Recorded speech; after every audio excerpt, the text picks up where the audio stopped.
Welcome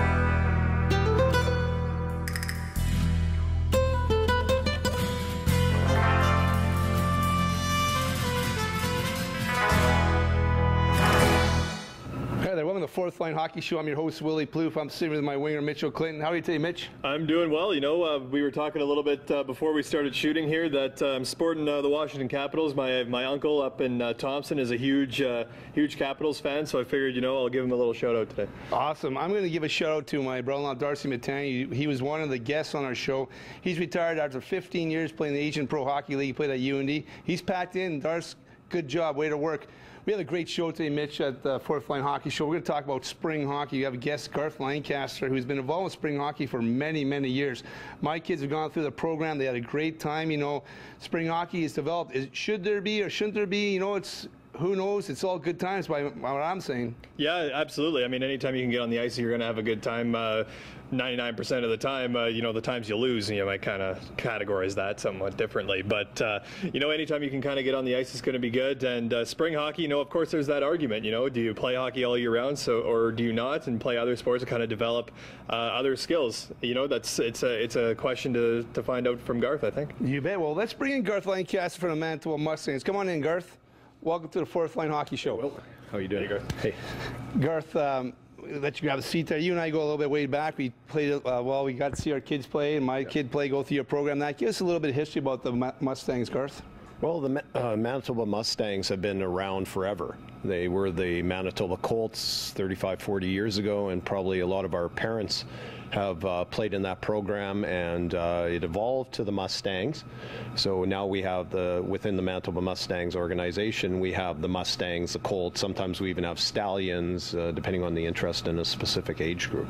Right. And also you have the Winnipeg Jets. Well, the Jets program, you can't forget about that. You go to the Brick. Jets. Like my guy went to Junior Jets program through you and all that stuff. So right on. What about that stuff, Garth? Well, I mean, the Junior Jets started back in 1994 with Thomas Steen and Glenn McIver, and Tom Zajac was involved, and those are the godfathers of summer hockey as far as I'm concerned. That's when summer hockey boomed in Manitoba. Went from 1 or 2 teams in an age group. Before that, to 5, 6, 8 teams, 10 teams in an age group. That's when it exploded with the Junior Jets, and with us having a team into the Brick tournament in Edmonton. Right. Which is a great time. Oh, absolutely incredible time. Anyone who's gone there, I mean, you know, you've gone there, your son's gone there, and you know it's an amazing tournament, amazing time, great, you know, great competition. The best kids in North America have played in that tournament. Jonathan Toews, Steven Stamkos, Dion Phaneuf. You go down the list of alumni from that tournament. It's absolutely incredible, and we're going to see we're seeing the future stars playing now, right? You know, every year we see the best kids play in that tournament. So it's absolutely incredible. They do a great job in Edmonton. They do her upright, and it's a great time. Huge touchdown over there, Mitch. Yeah, exactly. And Garth, you left my name off that list. I'm just kidding. I never played in that tournament. But my question would be for people that maybe aren't as familiar with the spring and summer programs here in Winnipeg, especially the Mustang program. What kind of age groups are we talking about that are involved, and what kind of benefits do those players see from playing hockey in the spring and the summer? Well, it's funny how it's evolved. I talked to a guy yesterday who just had a son 2 weeks ago, and so I said, "So you're my 2012 age director."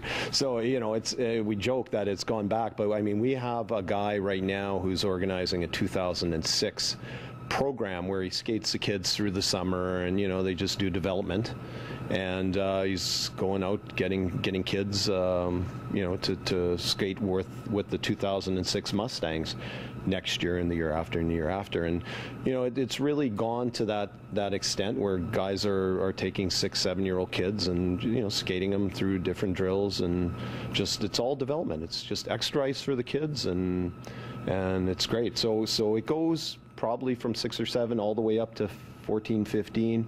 We've evolved to have girls in the program, so we have 10, 12, 14-year-old girls, U16 girls we've had in the Mustang program. So yeah, it's really evolved to all different age and you know, now not just girls. Also, Garth, being part of the Mustangs and What about the Wish tournament? That's a great tournament also ran, and there's been several $1,000s raised through that tournament. Can you give us a little bit of insight about that tournament? Absolutely. I started the, it's now called the Mustang Charity Tournament, because it was the Wish tournament when we first started, because all the money went to the Children's Wish. I'm showing my age now, right? Yeah, so, and I mean, everyone still calls it the Wish.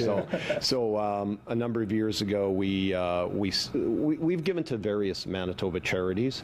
Over the years, we've given to Children's Wish Foundation, we've given to the Juvenile Diabetes Research Foundation, we've given to different individual causes, people that have had kids that have had cancer. We've contributed money to them through that tournament, and so started 14. This is our 14th year doing it, and it's become an annual thing. As long as I can do it, I keep doing it. And this is the 14th year. We've given over $225,000 to local Manitoba charities, which is incredible. And besides that, I mean, the cause is to raise money for charity, and also to give kids avenue to play hockey, a little extra hockey. But it also, I think, has instilled some great values in kids. I've had families come up to me during the tournament, after the tournament, and say, we talk to our kids about why you're playing in this tournament, that you're playing not just to play hockey, but you're playing for charity. You're playing to give something back to the community. And I've had moms come up to me and say that. We talk to our kids at the kitchen table about that you can play hockey, but there's kids that can't. There's kids in the Children's Wish Foundation that can't play. And we're in a small way helping contribute to them. So it's really cool. It's a great tournament, and I'm doing it as long as I can do it, and I'm happy to do it. That's great. It's a great tournament, Mitch. My guys have been involved in it every year, and it's a lot of fun there. For sure. Anytime you can give to organizations to help kids kind of get involved in any sport, whether it's hockey, football, anything, like you look at the costs that are associated with hockey, to even get on the ice is one heck of a cost, and then you have registration on top of that. So it's always good when there's tournaments like that can help kids get on the ice and play the game that Canadians love so much. Speaking of that, Willie and I kind of talked a little bit off the top just about, the thoughts of kids playing hockey, through the spring and into the summer.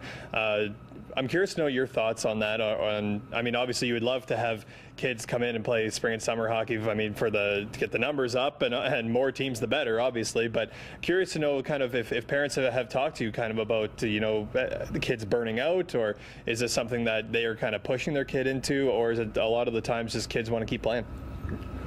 Well, I'm a strong proponent of summer hockey, obviously. I've seen, in my opinion, the value of summer hockey. And I think that you look at the number of kids that are making it to high-level hockey all the way to the pro from Manitoba. I mean, you go back to the '84 birth year and follow the kids that have made it to the pros, the Zajaks, the Dawes, the Barkers, the Taveses, and you look at this and go, oh my God. I mean, it's exploded.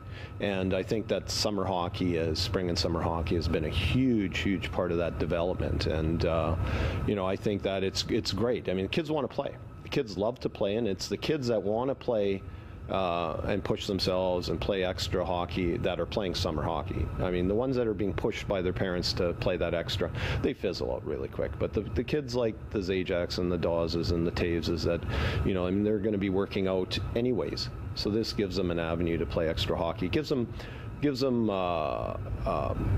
better coaching through and that's no disrespect to the winter coaching that they receive, but I mean, they often get at 8, 9, 10 years old, they get junior coaches, they get AAA coaches coaching them in the summer, and I mean, it's just great for their development. So I mean, it's just more hockey.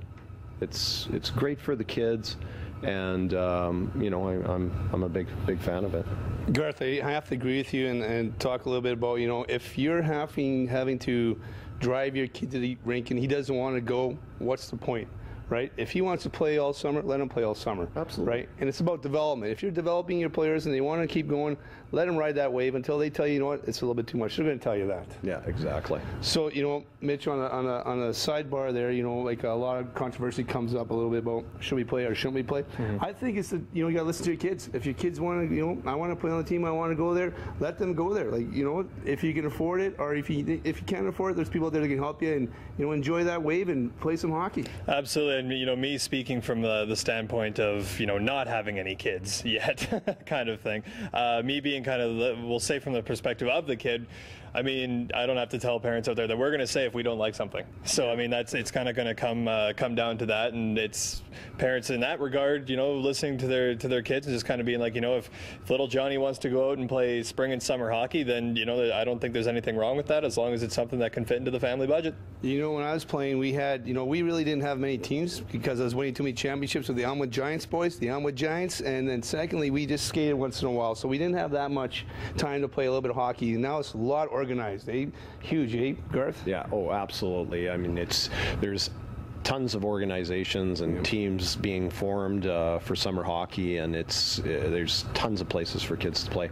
I mean, there's programs out of the Iceplex, there's the Mustangs, there's various different programs out there that lots of things for kids to be involved with. Well, Garth, we want to thank you for coming on the Fourth Line Hockey Show. And before we end off there, Mitch, I want to just make sure that if you're looking to get into, you know, summer hockey programs, make sure it fits your guy's schedule. Fit what you want. And the key, I think, like Garth talked about, is development, right? You don't want to travel to 15 million tournaments and get no development in.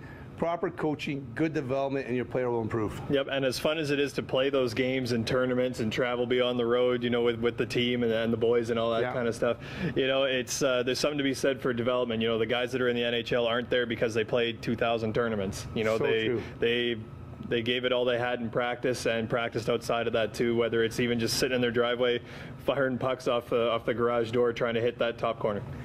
Well, Fourth Line Hockey Show coming at you from Royal Sports Shop. Michael on the camera, our guest Garth Lancaster, Mitchell Clinton on my wing, and you know what? We're going to be heading out to the Fort Garry Community Center for our next shoot. It's going to be great. Tune in.